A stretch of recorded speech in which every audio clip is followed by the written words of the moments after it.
Network Next Gen, the podcast, inspiring design industry hustlers. Okay, here we go. All right, you guys, I'm so excited. Thank you for doing this. This is our second episode of our redo of the podcast. So what we're doing with our podcast now is kind of highlighting different dinners that happen because everyone loves these Network Next Gen dinners, but they don't always get to be there.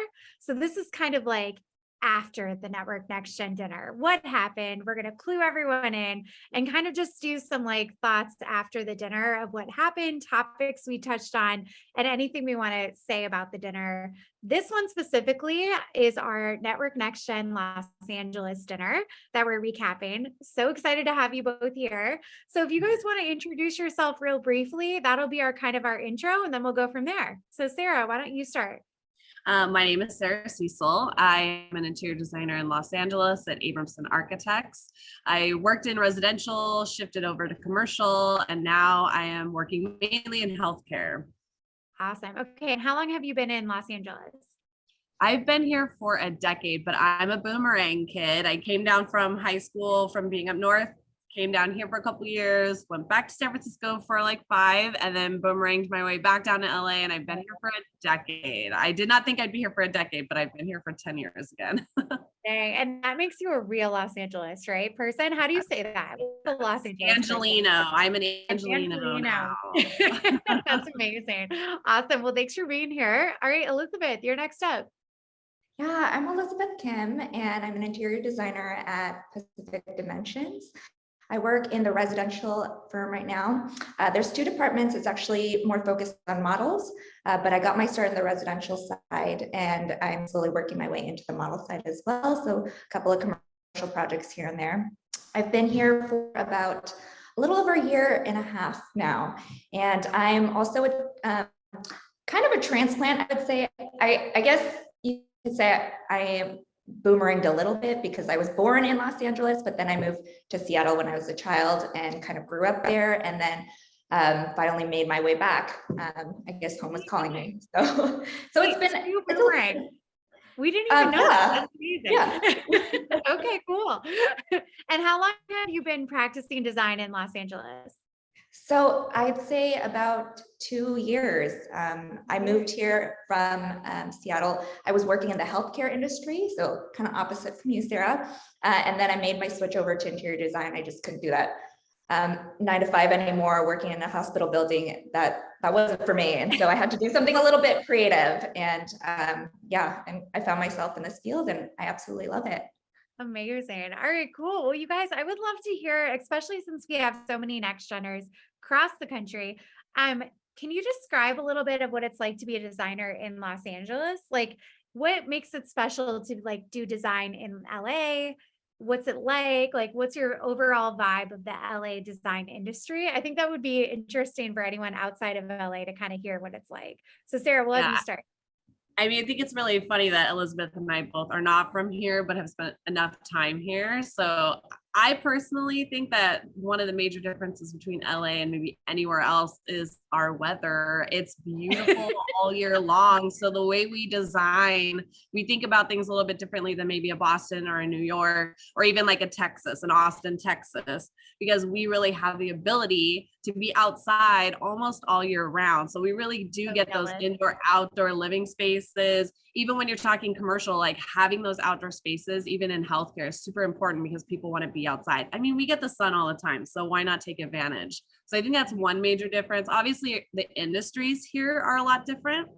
So a lot of like in the residential side of things, you're getting different type of industry titans that you're working with than you might get on a different coast or in a different city. And then I think it's just the mindset. I think we're just we have a different mindset, you know, we're the closest thing to Hawaii I think you can get when it comes to our attitude about life in general. So I think the way people want to experience their spaces is a little bit different. So I think for me, Elizabeth, what do you think? Interesting. I would have to agree, coming from an area, Seattle, where it rains all the time, you don't get that so much outdoorsy, indoor-outdoor aspect that you really get to appreciate in the designs here. But going a lot with that, I think there's just more creativity in general. There's just a lot of variety in terms of different styles, especially with the residential clients that I have. You know, we have a little bit more traditional, we have like extremely modern, a mix of both. And so there's really a range of clients that I don't think I would be able to experience in other states so much. And with that comes, you know, their unique styles and a lot of Spanish architecture, which I noticed gets incorporated just with the weather and the background history of LA. And so that's something I'm able to learn and appreciate in this industry. I love that.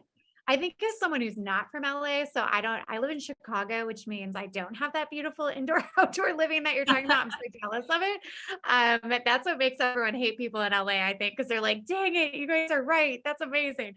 But I feel like too, there's like maybe this perception, tell me if it's right or wrong. I feel like if you go to LA and you're living in that kind of lifestyle that you're mentioning, I feel like you kind of want the best of the best. Do you feel like that plays into the design world? Am I right on that? Am I not right?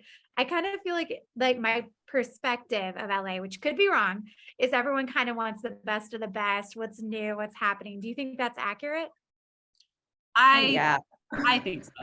Yeah, I definitely think so, especially when you're talking about a certain tier of client. So I would say so. Yes, Okay. I think there's a lot of that. But I do think one thing that's great about LA that is a misconception. We are such a big city and we have so many cities that are lobbed onto the sides of each other and kind of meld into this very, very large county. And so you can get a really very wide range of lifestyle being out here. You could be living in the mountains by Santa Monica Mountains. You could be in Topanga Canyon. You could be in Malibu. You could be in West Covina. You know, there's a lot of different variety to living in Los Angeles. So that's true. I think you that's have to something keep people that in wouldn't mind. think about. Yeah, people would definitely not think about that going in. That's interesting. That's a great point. Okay, very cool. We're going to probably talk about this a little bit later, but I know we're going to go into money. But one thing we've been asking on this podcast, because I think it's interesting, it's all next geners and that's our feedback. What is the cost of living in Los Angeles? Like what would be, I think how we're gauging that is what would be like a standard 1-bedroom apartment. I know that it depends on where you live. So I know that could be a widespread. What would you say if you're moving to Los Angeles in a way to gauge cost of living a little bit as best we can? What's like a standard 1-bedroom apartment? What would you There's say? A range. I feel like there's a range, but I think you're definitely looking in the 2,000 something, whether it's high or whether it's low, you're probably in that $2,000 range, unfortunately. Okay. Yeah. Okay. I would even say like 26 to maybe 3,000 if you're in the heart of LA. Yeah. Okay. So would you say I was gonna say 20, I was gonna say 2,600 because I feel like that's kind of the new standard. Because I've been in my place for 3 years, and when I went to look, I was like, no, not 26. Wow, so that's standard for like a small 1-bedroom apartment, you would say. Okay-ish. Okay. Would you say a lot of people have roommates? Is it like one of those cities where you're just going to kind of roommate up if you're a young designer starting out? For sure. Oh yeah. Yeah. I know that some people are back to LA like thinking, violently shaking their head. Yes. Yeah. So no, it's not an option. Yeah, if you're just starting out. Oh my gosh. Okay. Well, there you have it. That's kind of cost of living. Okay, cool. So why don't we go into a flashback of the dinner? We were at Brera, which is a really cool restaurant, kind of like Arts District, I would say. We sat outside. It was the perfect night. You guys, I was really worried about weather because whenever you go outside, but as you said, usually we get good weather. Good luck in LA. So that was great. Full house. It was a big group, but it was so much fun. Like, what did you guys overall think of the dinner? And then we'll get into kind of certain topics we want to elaborate on. I thought it was awesome. Really? Okay. It was a wonderful experience. I'd never experienced anything like that before. But just the group of women, and there was one male designer, but just the overall atmosphere, it was very open, very inviting, very, everyone was just on the same level. Not every, we all just discussed our jobs and our backgrounds and our money, but it just seemed like everyone had an open willingness to get to know one another and just share about their personal journey in their field of design. And everyone was just willing to participate, willing to listen. And it was really incredible to hear just how different people's backgrounds were, yet we were all in agreement about similar topics and just shared ideas. So I thought it was awesome. Awesome. Cool. And Sarah, this was your second dinner, right? This was my second dinner, which was great. I feel like the groups in both. So it was nice to see that from one to the second, because it had been like a good 3 years because of the pandemic. Yeah. So it was nice to see that the feeling within the design groups, the two events were very similar. So I felt like the first event had the same energy as the second event, which is really great because a lot of times we go to events and we are around other designers, but we don't really separate from who we went with. Like if we're going to an outside work event, you kind of stick with who you came with. So this really makes you open up and get to know everybody because you really don't know anyone. So it's a nice format to be able to get to know other people in the industry and just hear what other people's experiences have been. And like Elizabeth said, it's so interesting hearing everyone's backgrounds and how they got to where they're at now, because there's no right road to take to get to being a designer. And so like, I know there's the classic, you go to your 4-year, you do your 5-year, if you go to architecture, do your studio year, and then you kind of go XYZ, but there's so many ways to get to where you need to be. So it was really nice hearing all the different routes people took and the different career paths that they started on and how they ended up being a designer. So it was really cool just to have that experience with all these, like Elizabeth said, a room full of amazing designer women, and then our lovely gentleman who was there. So it's really nice to see such powerful women in one room and being so open with each other and vulnerable 100%. about their backgrounds. 100%. I totally agree. So one of the questions that came up early on, which we haven't had come up at a lot of other dinners. So I was really excited that someone had wrote this question, and it was kind of like a big topic. It kind of spurred, but it was really talking about like mentorship and like how you choose a mentor, describe your mentor. I know a lot of the people at the table had very different experiences. I don't know if you guys remember this, but some people were at firms that assigned them a mentor. Some people chose mentors. There was Rachel at our dinner. She was amazing. She said that she was so impacted by her mentor. And she was kind of emotional about it, if you remember, because it was just such a big thing for her and something she's passionate about. So what was your guys' take on the whole mentorship conversation? I think Elizabeth and I both are like, we want a mentor too. Yeah. Yeah, right. Yeah, I feel like I've had bosses, let's say, or maybe somebody in a leadership role who I guess I could say was a mentor, but I haven't had what I would consider like what Rachel was talking about, like a pure mentor who has no stake in the game. They are not on a project with you. They're really just there to be a sounding board and, somebody to give advice and things like that. So I actually talked to Rachel after the dinner and I was like, so how does this mentorship thing, how do I find one? That's awesome. I bet she was so excited you asked her too, since she cared so much about that topic. That's great. And I know for me, it's been something that I want to kind of give back in my design future is I would love to be able to be the mentor that I cannot find for someone else, because I know how vital it is just to have somebody to communicate with about either their experience in the industry, things that have happened to them in the industry, just different ups and downs. So you can learn from someone else's mistakes instead of your own. So I think it's a really great concept. And I would love to get more involved in finding an outside of work mentor, because I think that's nice, because then you don't have to worry about the politics of the office when you have a mentor that's outside of your office. 100%. I don't know, Elizabeth, what do you think?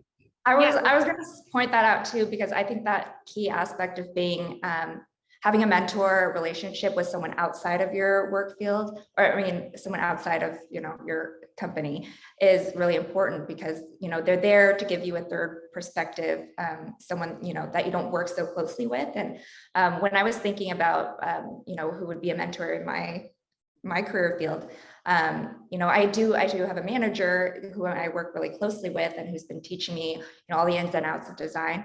But it's always that professional relationship, and you can't quite get as close maybe as someone you would have a mentorship with outside of the company, and talk a lot about the details. And I think, yeah, I think it's just really inspiring and kind of really motivated me to go and find one.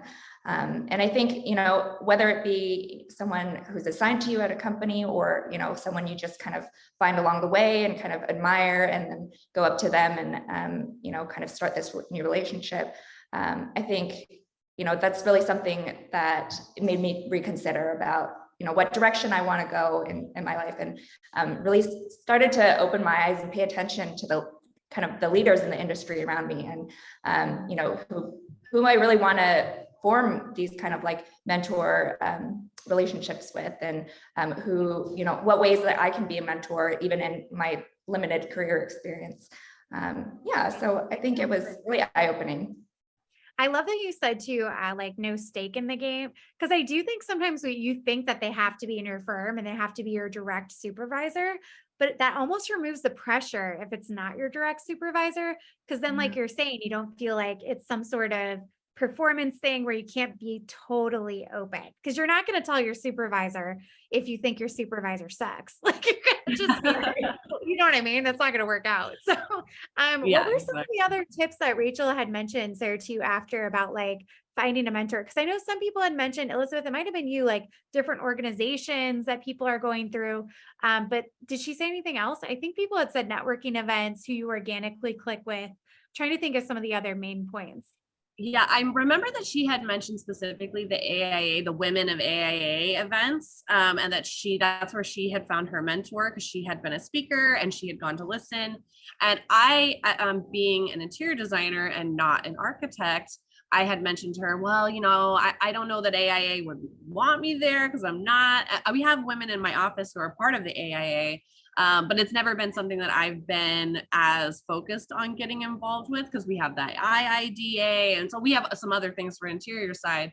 And she was very sweet about explaining, like, you don't have to be a member. You can come to these things. Don't feel pressured just because you're not a quote unquote architect, you're an interior designer, that you're not welcome. So it was really nice to hear that, because Rachel is coming from the architecture side. And so it's really nice to feel like, they want to include as many people in our industry as possible, and that they're not kind of pigeonholing it to like, if you don't have your license, you can't come kind of a thing. Totally. I think so that was actually encouraging to hear.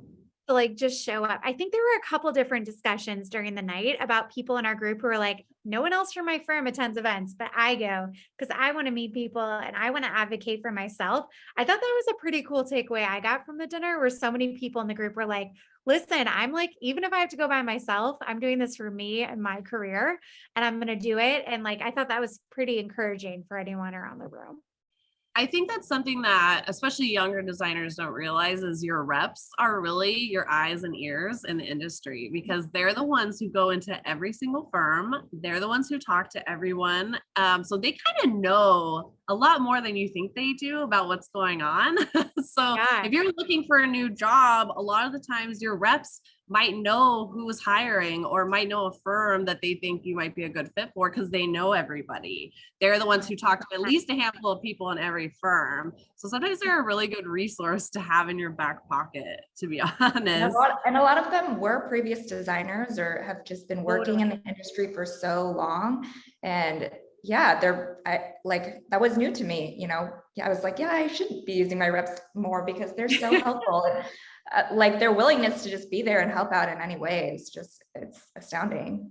Yeah, I try to, whenever we do presentations, or we're talking to a new client or we're going in for an interview, one of the things that we always sell is like, we really try to partner up with our reps. We want them to be involved, and we want to use their knowledge base, because they know that specific product. We have to have a lot of hats.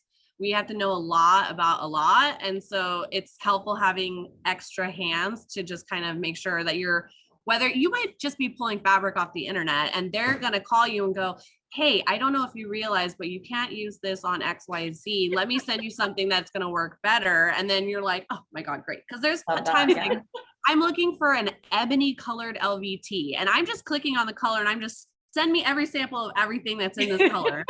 And they call me and they go, do you want click or glue down? Because I know you typically do glue down. And I'm like, did I pick something wrong? She's like, yeah. And then she's like, I'll switch out for a couple other options. I'm like, perfect. Thank you. Like, if it wasn't for her, I would have been like, what are these samples? So, oh my gosh, totally. The reps. Sorry, I like lost the question, but you know, I love that. I love that. We had some really awesome reps at the dinner too. So I thought that was great to be able to like see their perspective. I love that. That's so great. Okay. So one of the other things we talked about a little bit, and I just wanted to get your thoughts on this was, this question has never come up before. It was a first. I thought it was cool. What is your dream version of the career that you're in? So it wasn't like, what is your dream career? It was, what is the dream version of the career that you're in? And some people had very funny answers. Some people had serious ones. Someone at the table was talking a lot about time management. And she's like, I'm amazing at time management. I wish everyone was like on my page for time management, which I think we were all talking about earlier to this podcast. Like, oh my gosh, I wish that was me because like I have the worst time management. This person said in design school and in career, she's never had an all-nighter. I'm like, are you kidding me? I'm like, that's your dream version. That's unreal in this field for the majority of us. But no, that's not possible. Other people got very specific about dream projects, which I don't know if we want to go into that, but that was pretty interesting. We'll just go into it right now and we can always circle back if we need to like reel it back in. But we talked about sex rooms. I thought that was interesting. Very LA topic as an outsider. Someone said that was their dream version, was like making a classy high-end designed sex room, which led into a very interesting discussion at the table of people who have done projects like that, people who have installed their products in rooms like that. It was crazy and fun. So I don't know for you guys, that might not be your dream version of your career, but what was kind of your thoughts on that topic and anything that popped in your head when we were talking about like dream versions of the career that you're in? Is it like dream clients? Is it unlimited budget? Was it the time management? Maybe it was a specific room or two that you could design. What was your thoughts on it? Elizabeth, did you have anything? Well, I was going to say, I've definitely not had any clients that adventurous, I would say. But what did surprise me, I think one of the reps was like, they said they had they had used their materials or whatever for like literally a sex room where it had like perforated walls where you could look in. There was leather around the room. Yeah, right in the center. So that is something like I'd never even thought of that before, but I guess it would be really fun to kind of be like, have a dream client where they will let you literally design anything you want for them, whether it's a sex room or whether it's, you know, like just the whole mansion. Like, I think that would be a dream, just to be able to have ultimate freedom. You know, that's, you know, why we're designers. We get to, you know, just go a little crazy and then say, you know, that's your product. But I personally, like, I love commercial projects, and I like, it would be a dream of mine to like design a hospital or design just a really big structure, whether it's in LA or like overseas. I think that would just be my dream. I love that. That's so cool. What about for you, Sarah? I think a lot of what she said, I was like, yes, it's the freedom. The client who's like, I trust you and do your thing, I think is like, would be the dream client. Whether it's in a home or a public space, or if it's a healthcare project, whatever, just having that trust from your client that your creativity is going to go from your brain to a 3D space. That is something that I have a hard time, because I love the idea of like anyone being able to be in the space I design versus like a home where it's like really only that specific group is going to be in there. Yeah. And so I think for me, the dream would be able to design spaces that lots of people can enjoy, so that it can, because I mean, spaces really change the way that you see the world. And the more you're around spaces that inspire you, the more your perception of the world changes, and the possibilities, whether it's like a little kid who's never been in some, you know, amazing space like this before. They've only really been in their tiny school or their, you know, their home, their grandparents' home. They haven't really seen the world, and they go into that first space where they're like, wow, the world can look like this. I had no idea. Like that's inspiring for me. Like that would be the dream. Creating the next architects and interior designers of the world, because they went into some space view designs and it changed their whole, it just blew their mind. That would be my dream, I think. That's super cool, Sarah. I love that. All right, cool. Well, that was amazing. I just felt like that part of the night was inspiring because sometimes we get so in the weeds. It was nice to zoom out and be like, but what is like what you're doing, but the ideal, the dream. I thought that was really great. And then we talked about money, which is like hard to bring back to reality here. But we did talk about money, like you said, LA, one of our high cost of living markets. It just is. That's kind of facts. And design, we talked about it, is passion, but it's also a job and there's a paycheck involved and it's something that's necessary. So we got into money. We talked about negotiation a lot and the aspect of negotiating. What do you do if you're like in a firm where the mentality is like, do the job now, and like do the job that you want eventually the pay for, instead of the other way around. So people are pretty heated on this. It was very interesting. What were your guys' thoughts on that whole money combo? Did anything stick with you after the dinner? Did anything pop while we were talking about it? I mean, because Elizabeth and I are coming from kind of opposite ends. I'm on my 8-year and she's in the beginning. I think that for me, I've only been at 2 firms and I've been at my last one for 6.5 of those 8 years. So for me, it's been kind of this, let me prove myself and hope I get paid for it. And so I was coming from that mentality, like, let me hustle. I feel like a lot of the newer generations are coming in because, now I'm part of like the, let's look at all the candidates kind of group now at the office. Like, okay, who are we hiring? And so the perspective of the workforce has changed and what they want out of their jobs, I think, has changed. People are asking for a lot more money. They're like, yeah, this is what I want. Either take it or leave it kind of an attitude, which I think is great because I feel like for a long time it was like, all right, let me like do a lot more than I should be, getting paid a lot less and just hope that someone recognizes my value eventually. It was interesting for me hearing, because everybody wrote down on a little slip of paper anonymously, what their years of service were and what they're making and if they felt like it, which I think everyone at the table participated, which is really great. Good, yeah. And for me, that was really great because you only usually can find out a handful of people within your own office, but to hear it from, spread throughout the city was really good. But it was interesting hearing the ranges in which we're working, because I don't know about you, Elizabeth, but I've walked into rooms with people who assume that I make what a lawyer or an anesthesiologist makes. They're like, you must be making so much money. And you're like, I wish I was making that much money. I feel like some of the foremans and people like that on job sites are making double what we're making. So it's very interesting to hear and to find out like, okay, the range I'm in is like actually pretty accurate for the rest of the people that were in my kind of years of service range. So it was nice to at least know like, okay, I'm not like totally off. I know there was a couple of people that one was way high and one was way lower. So I was kind of surprised. I know that person, we don't know who it was, totally anonymous, but I know that person had to have walked out and been like, I'm getting a salary adjustment. 100%. This is baloney. They had to. Yeah. So I think that was probably really helpful for some of the people. For me, just knowing, okay, my range is actually okay. Like I'm not getting gypped out. I'm not, I'm not making a gargantuous amount above, but at least I'm in a range that I'm like, okay, I'm industry standard. But it was nice probably for some of those either fresh out of school people who were like wondering like, am I making an okay amount? And for the person who had been in years of service just as long as I had and was making what somebody who was like 2 or 3 years out of school was making. So she at least can go, wait, there's something wrong here. There's something wrong. Totally. So that's what I took away from is at least we got to hear, you never get to hear this stuff. It's always such a taboo subject. People have always made it so taboo to talk about how much you make. And so I feel like it's always, especially our parents' generation, it's like, don't ask about that. Don't talk about that. So it's kind of nice to like peel that layer back without throwing anyone's name out. It was very anonymous, which is great.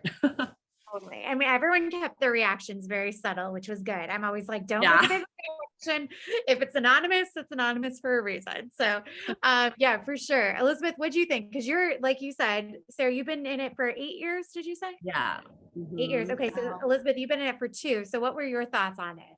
Yeah, so I also thought it was a great comparison, just as someone who is just beginning in this field, I think one of the things that really stuck out to me was know your worth and be able to know how to negotiate, your value and what you think you should be paid. And if there's no discussion, how are you going to know, right? Especially whether you're starting out, like when you're in school, you kind of talk with your colleagues and kind of talk, a little bit, but it's not until you really have these conversations and address, the solid issue, the solid number of how much you're getting paid, and your time spent and what you're doing in your work field, like all of that accumulated, and having a discussion about that is really, really important, and really brought up a lot of value in terms of how we should be negotiating, especially as women in the field, especially in a field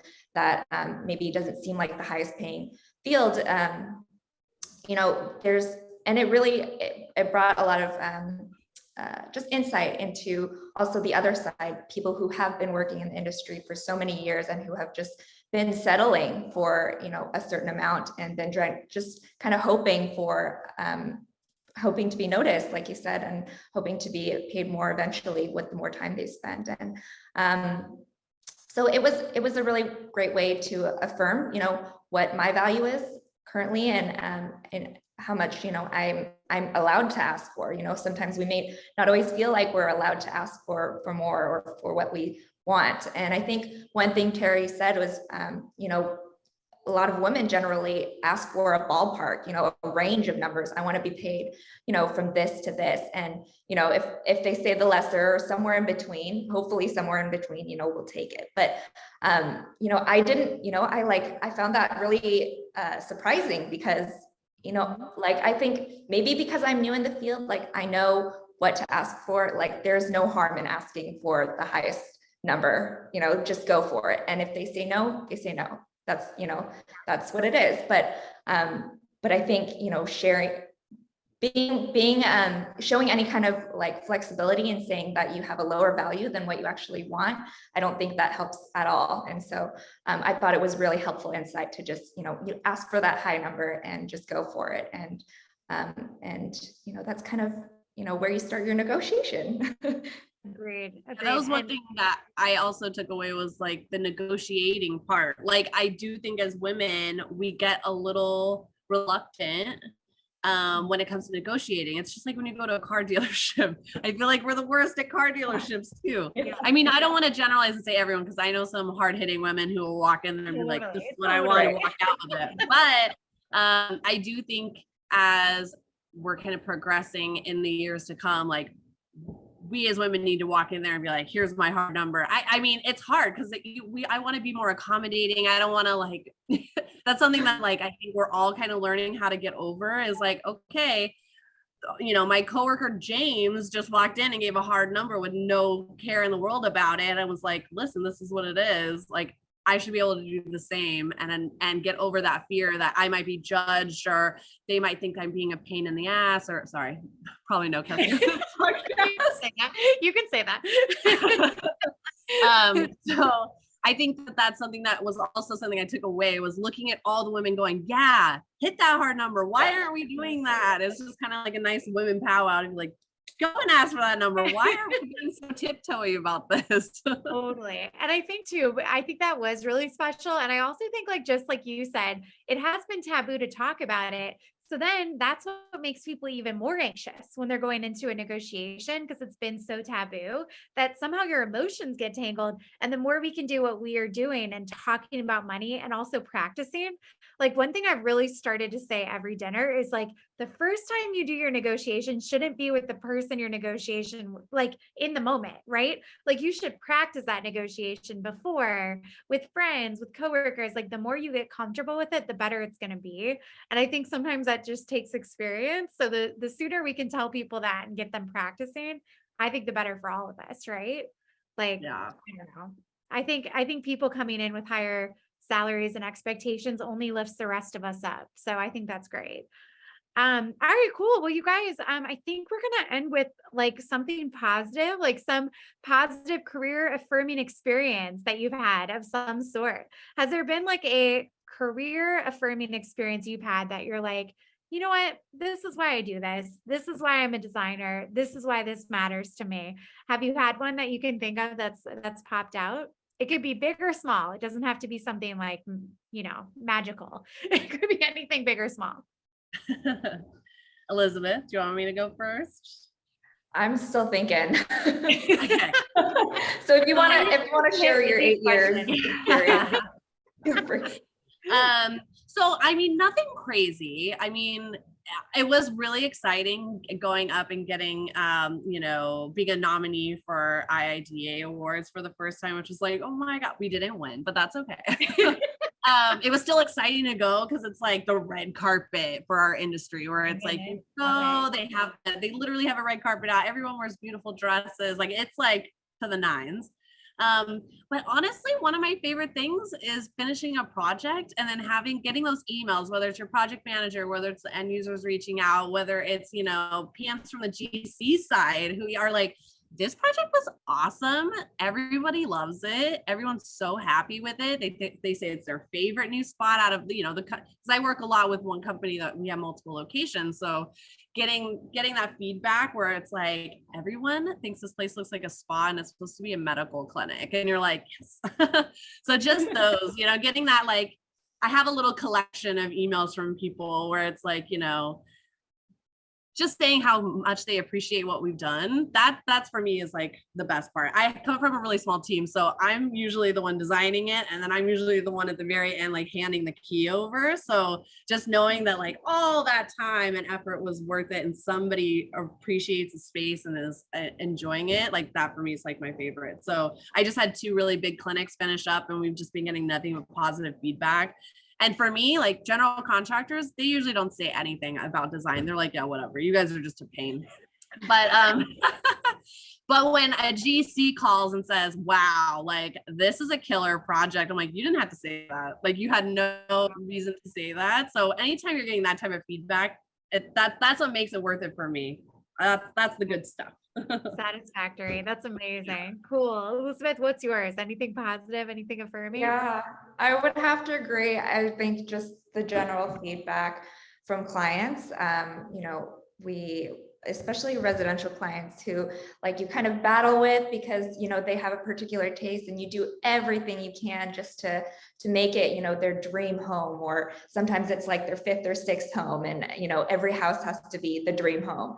But just, putting in all those hours and then having them just appreciate your work and then just coming back to you. I think another kind of piggybacking off of all the compliments is giving other people referrals. And then you'll get, people who like random strangers who'll be like, oh, you did so-and-so's house. Like, can you do ours too? Because like, we just fell in love with it. And that positive feedback is really, what keeps you going. You're like, oh, I did this, as best as I could. I poured my soul into it, and it actually has a good turnaround, and more people like that, and more people see that, and that attention, and just the attention it deserves, and just knowing that you did your best in that, and that it's rewarded. So, and I don't know about you, Elizabeth, but photo shoot day is my favorite. Photo shoot day, yeah, I love photo shoot day. That's the you magic. get all beautiful just how you want it. It's your baby, you Yeah. dressed it up and got it all ready. It's your model, yeah. I love that. That's so awesome. Well, thank you guys so much for being a part of NNG LA. I'm so excited for both of you and your careers. You both are like up to some really big things. So I'm so happy you're a part of the NNG crew, and thank you guys for doing this today. I appreciate it. Thank you. Thank you so much, Sarah.